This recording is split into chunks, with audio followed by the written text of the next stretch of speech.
రాజారెడ్డి రాజ్యాంగంలో జగన్మోహన్ రెడ్డి నాయకత్వంలో 5 సంవత్సరాలు ఈ రాష్ట్రంలో అరాచకాలు సృష్టించి అనేక మంది మీద తప్పుడు కేసులు పెట్టి అక్రమంగా దోపిడీలు చేసి అదే కార్యక్రమాన్ని తప్పించుకోవడానికి ఈ రోజు ఒక దళిత సోదరుడిని గన్నవరం పార్టీ కార్యాలయం తగలబెట్టినటువంటి కేసులో ఎవరైతే ఫిర్యాదుదారుడుగా ఉన్నటువంటి సత్యవర్ధన్ కిడ్నాప్ చేసి భయపెట్టి అతనితో తప్పుడు స్టేట్మెంట్ ఇవ్వడానికి ప్రయత్నం చేసినటువంటి సందర్భంలో కుటుంబ సభ్యులు ఇచ్చినటువంటి ఫిర్యాదు మేరకు ఇవాళ ఉదయం గన్నవరం మాజీ శాసనసభ్యుడు వల్లభనేని వంశీమోహన్ గారిని అరెస్ట్ చేయడం జరిగింది. మేము మొట్టమొదటి నుంచి కూడా చెప్తా ఉన్నాం, ఎప్పటికైనా ప్రజాస్వామ్యమే గెలుస్తుంది. జగన్మోహన్ రెడ్డిని నమ్ముకున్నటువంటి ప్రతి ఒక్కరూ కూడా ఏదో ఒక రోజు అరెస్ట్ కాక తప్పదు. అధికారం ఉంది కదా అని చెప్పి విర్రవీగితే రేపేమవుద్దనే దానికి ఇవాళ వల్లభనేని వంశీ అరెస్టే ఒక నిదర్శనం. ఇవాళ అతనికి రాజకీయ భిక్ష పెట్టినటువంటి పార్టీ తెలుగుదేశం పార్టీ. అతనికి శాసనసభ్యుడిగా గెలవగలగడానికి కారణం తెలుగుదేశం పార్టీ. అటువంటి కన్న తల్లి లాంటి తెలుగుదేశం పార్టీ కార్యాలయాన్ని తగలబెడితే ఇవాళ ఏం జరిగిందో చూసాం. వాళ్ళ అక్రమ దోపిడీలు అవన్నీ కూడా ఎంక్వైరీలు జరుగుతున్నాయి. అందరూ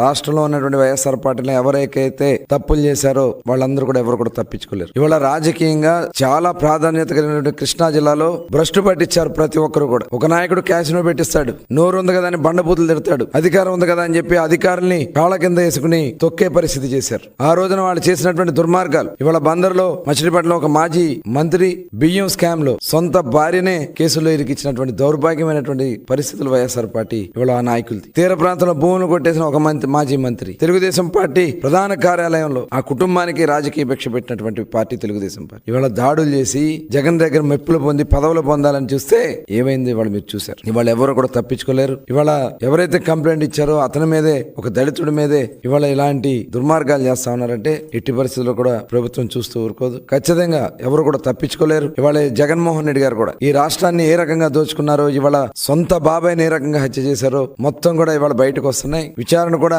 వేగవంతంగా పూర్తి కావాల్సినటువంటి అవసరం ఉంది. దానికి కావాల్సినటువంటి చర్యలన్నీ కూడా తీసుకునే పరిస్థితి ఉంది. కాబట్టి ఎవరు కూడా తప్పించుకోలేరు. ఇవాళ వచ్చి మాట్లాడుతూ ఉన్నారు ఒక్కొక్కరు. మీరు మాట్లాడే అర్హత మీకుందా? మీరు చేసిన తప్పిదాలే మిమ్మల్ని వెనక పంపిస్తున్నారు. అది గుర్తుపెట్టుకోవాలని చెప్పి ఈ సందర్భంగా తెలియజేస్తూ, చాలా పారదర్శకంగా మేము కక్షపూరితంగా చేయాలంటే ప్రభుత్వం వచ్చిన నెల రోజుల్లోనే మొత్తం అందరినీ జైల్లో పెట్టొచ్చు. కానీ మేము ఎక్కడా కూడా ఎవరి మీద కూడా కక్ష సాధింపు చర్యలు తెలుగుదేశం పార్టీ చేయదు. ప్రజాస్వామ్యబద్ధంగానే ముందుకెళ్తాం. ఎవరైతే దీంట్లో అవినీతిలో గాని అరాచకాల్లో గాని భాగస్వాములయ్యారో వాళ్ళు ఎట్టి పరిస్థితుల్లో తప్పించుకోలేరని కూడా తెలియజేస్తాను.